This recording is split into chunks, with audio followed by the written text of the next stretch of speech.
बच्चों नमस्कार। आज मैं कक्षा 10 का भौतिक विज्ञान पढ़ाऊंगा, जिसमें पहला अध्याय है प्रकाश, परावर्तन तथा अपवर्तन, लाइट रिफ्लेक्शन एंड रिफ्रैक्शन। तो हम सबसे पहले चर्चा करेंगे कि प्रकाश है क्या। बिना प्रकाश के इस पृथ्वी पर या कहीं भी हमें कोई चीज दिखाई पड़ने वाला नहीं है। तो प्रकाश क्या है? प्रकाश एक प्रकार की ऊर्जा है जो दृष्टि को संवेदना देती है, अर्थात नेत्र को देखने की क्षमता प्रदान करती है।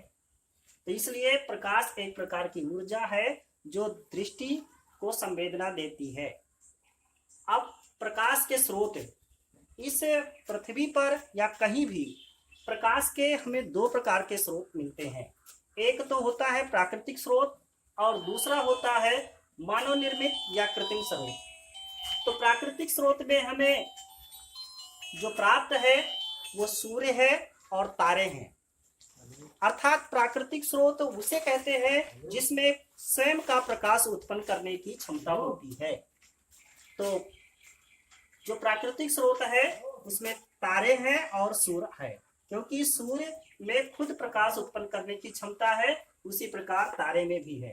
क्योंकि सूर्य भी एक तारा है, लेकिन हमें बड़ा दिखाई देता है क्योंकि ये सूर्य से काफी हमारे नजदीक है और सूर्य हमसे काफी दूर, तारे हमसे काफी दूर हैं, इसलिए बहुत छोटे दिखाई देते हैं। तो प्राकृतिक स्रोत में सूर्य और तारे आते हैं।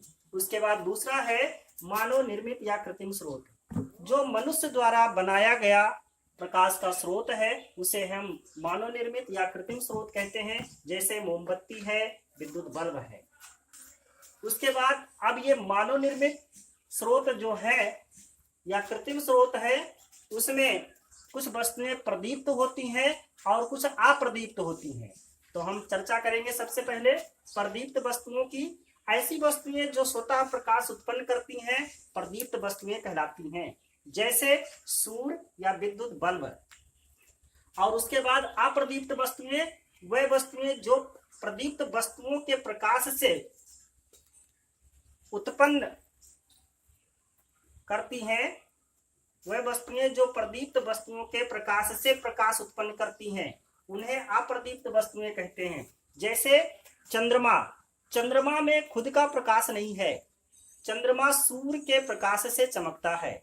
जब सूर्य का प्रकाश पड़ता है चंद्रमा पे तो उसी के प्रकाश से चंद्रमा चमकता है। जैसे और चीजें हैं, मेज है या बर्तन है, जब तक कोई प्रकाश नहीं पड़ेगा तब तक वो हमें नहीं दिखाई देगा। जैसे एक अंधेरे कमरे में कहीं एक गेंद पड़ी हो या कोई सामान रखा हो तो मुझे दिखाई नहीं देता है, लेकिन जब एक टॉर्च जलाते हैं अर्थात प्रकाश उत्पन्न होता है तो मुझे आसानी से दिखाई पड़ने लगता है। तो ये जो वस्तुएं स्वतः प्रकाश नहीं उत्पन्न कर सकती, अर्थात दूसरे जो प्रकाश उत्पन्न करने वाली वस्तुएं हैं उनके प्रकाश से चमकती हैं, उसे अप्रदीप्त वस्तुएं कहते हैं। उसके बाद में आता है प्रकाश के गुण। कोई भी चीज है तो उसके गुण और दोष दोनों होते हैं। तो प्रकाश के गुण, प्रॉपर्टीज ऑफ लाइट। प्रकाश के गुण जो है वो सबसे पहला है कि प्रकाश हमेशा सीधी रेखा में चलता है। इसके लिए हम एक प्रैक्टिकल भी कर सकते हैं, आप भी कर सकते हैं कि दफ्ती का एक छोटा सा वर्गाकार टुकड़ा लेंगे और 3 टुकड़े लेंगे और बीचों बीच में उसको थोड़ा सा होल कर देंगे। होल करने के बाद उसको थोड़ी दूरी पे रखेंगे सिधाई में, फिर देखेंगे एक तरफ से तो किसी वस्तु को उसके सामने से देखेंगे तो दिखाई पड़ेगा। अगर हम बीच वाला टुकड़ा थोड़ा इधर उधर कर देते हैं तो वो वस्तु जो सामने रखी थी, पहले दिखाई दे रही थी, वो नहीं दिखाई देता है। इससे सिद्ध होता है कि प्रकाश हमेशा सीधी रेखा में चलता है। नंबर 2 है प्रकाश विद्युत चुंबकीय तरंगों के रूप में चलता है। जिस तरह से विद्युत चुंबकीय तरंगे चारों तरफ फैल जाती हैं उसी तरह से प्रकाश भी फैल जाता है। तीसरा है प्रकाश स्वयं दिखाई नहीं देता, लेकिन इसकी सहायता से वस्तुएं दिखाई देती हैं। जिस तरह से हवा नहीं दिखाई देती लेकिन महसूस करते हैं, जब हवा चलती है तो महसूस करते हैं, उसी तरह से प्रकाश भी दिखाई नहीं देता लेकिन जब ये उत्पन्न होता है तो उसका अनुभव हो जाता है। नंबर 4 है प्रकाश निर्वात में चलता है और इसकी चाल 3 × 10 के पावर 8 मीटर प्रति सेकंड होती है। नंबर 5 है चमकदार तलों पर प्रकाश का परावर्तन होता है।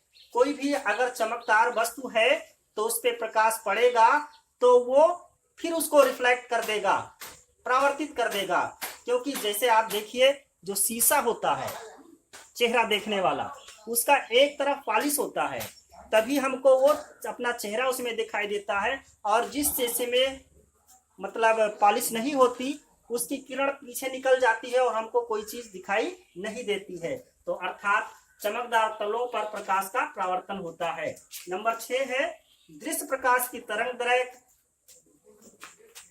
3900 एंगस्ट्रॉम तक होती है। और 7वां है यदि प्रकाश एक पारदर्शी माध्यम से दूसरे में जाता है तो प्रकाश का अपवर्तन होता है।